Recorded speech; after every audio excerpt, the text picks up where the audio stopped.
pagi teman-teman, kita berjumpa lagi dalam video pembelajaran online ya, masih tentang cara menyusun sistem talent management ya, bagaimana Anda mendevelop talent-talent Anda, bagaimana Anda mengembangkan top talent dalam perusahaan Anda sehingga kinerjanya menjadi jempolan, ya, top Marco top, Jos Marco Jos.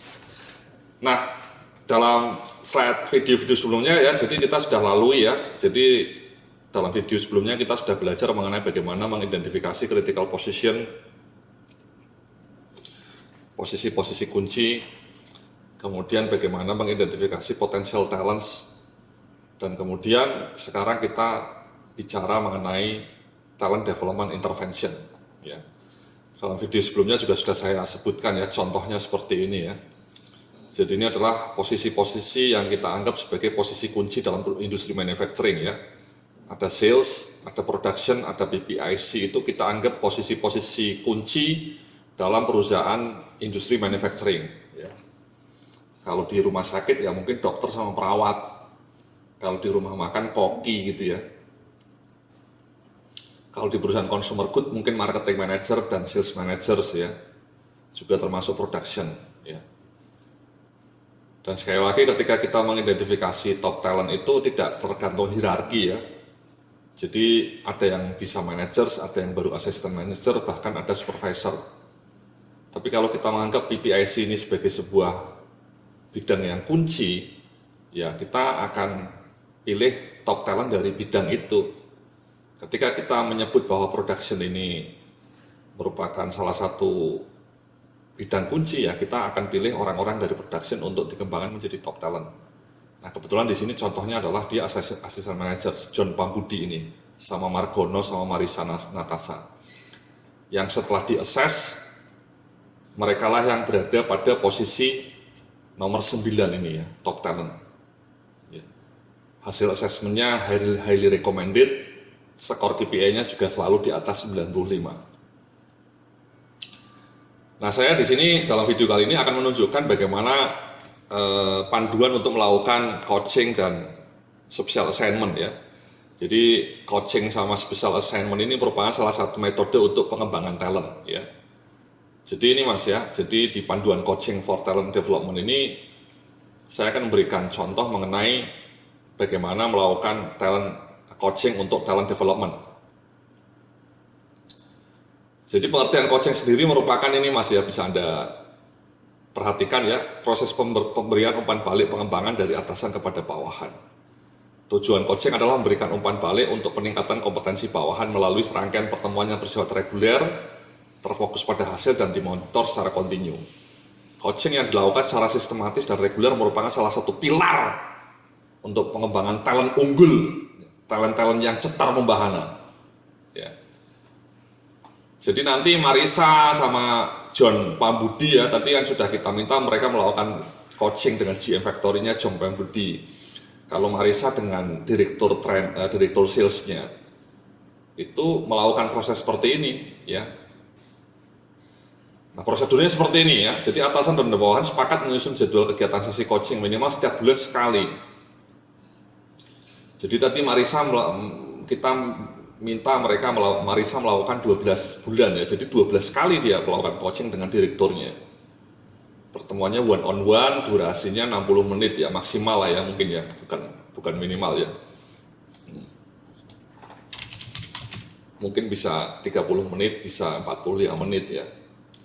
Agendanya apa? Review progres pelaksanaan program kerja dari Marisanya ya, diskusi tentang tantangan dan solusi untuk hasil kerja yang lebih optimal. Umpan balik pengembangan kompetensi dari Marisanya atau dia bawahan ya. Bawahannya dalam hal ini Marisa atau John Pambudi tadi. Jadi review ini mas ya, mendiskusikan tentang kemajuan pelaksanaan program kerja yang dilakukan oleh bawahan, oleh staf, oleh Marisanya tadi.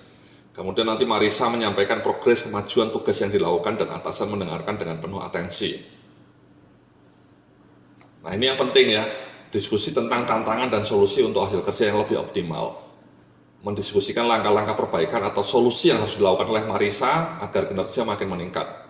Langkah-langkah perbaikan merupakan hasil diskusi antara direktur sales dengan Marisanya ya. Langkah perbaikan atau solution plan harus memuat hasil yang diharapkan dan hasilnya akan dimonitor dalam sesi coaching berikutnya. Ini kunci nih Mas ya, saya sering melakukan coaching dengan beberapa klien, itu malah mentalitasnya itu fokus pada kendala ya. Kalau meeting mengenai perbaikan kinerja itu selalu yang muncul kalimat kendala Pak Yudia, masalahnya ini, masalahnya itu, problemnya ini, problemnya itu, kendalanya ini, kendalanya itu. Jadi selalu fokus pada negatif, kendala, problem, masalah. Sebaiknya kalimat-kalimat negatif seperti itu diganti Mas, diganti dengan yang auranya lebih positif, yakni solusi. Dan bilangnya jangan kendala tapi tantangan. Ini loh Pak Yudia tantangannya. Dan kemudian ini solusinya. Jadi ketika Anda coaching itu fokus on solution, bukan blaming, bukan menyalahkan pihak lain, menyalahkan ekonomi lah, menyalahkan pemerintah lah, atau menyalahkan Nyi Roro Kidul gitu ya. Jadi jangan, Anda harus fokus ke solusi. Ini loh tantangannya Pak Direktur, ya. Dan ini solusi dari kami, pilihannya seperti ini. Itu kan luar biasa, ya Mas ya, Mbak-mbak ya, Bapak Ibu-ibu yang dimuliakan ya. Nah setelah itu kemudian umpan balik ya, jadi dalam hal ini direkturnya Natasha memberikan, Marina Natasha yang memberikan masukan kepada Mbak Natashanya mengenai peningkatan soft kompetensi, misal bagaimana cara meningkatkan negosiasi, problem solving atau kecakapan planning skills.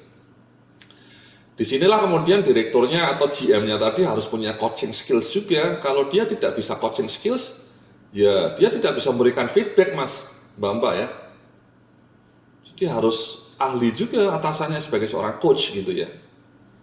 Poin-poin materi tentang peningkatan soft skills disampaikan oleh atasan kepada bawahan secara sistematis dan bersifat praktikal. Atasan meminta kepada bawahan agar bisa mempraktekkan masukan soft skills yang telah diberikan. Jadi nanti atasannya itu ya atasannya Marina sama atasannya John Pambudi meminta mereka untuk mempraktekkan masukan soft skill yang telah diberikan. Dan kemudian setiap kegiatan sesi coaching sebaiknya didokumentasikan dalam forum coaching ya. Nanti saya tunjukkan filenya. Setiap atasan dan bawahan harus menyerahkan soft copy ini kepada bagian SDM untuk didokumentasikan. Form bisa dikirim dalam bentuk soft copy. Ya disinilah fungsi SDM ya. Jadi fungsi SDM untuk melakukan monitoring. Caranya adalah ya dia harus minta copy formnya ini, form coaching ini. Idealnya form coaching ini tidak lagi dalam bentuk manual Mas ya, tapi dalam bentuk aplikasi ya, dalam bentuk software ya, itu lebih canggih. Apalagi dalam apps, dalam bentuk Android misalnya.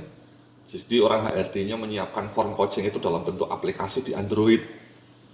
Ya, Marina sama direkturnya itu bisa ngisi konten coachingnya itu melalui smartphone mereka di aplikasi Android. Orang HRD-nya bisa memantau melalui Android. Itu kan dahsyat Mas ya, keren. Ya jangan pakai lagi Excel atau Word gitu ya. Idealnya seperti itu Mas, itu namanya inovasi Mbak-mbak ya.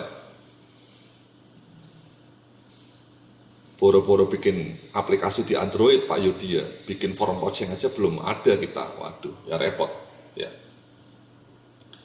Nanti saya tunjukkan form coachingnya ini ya.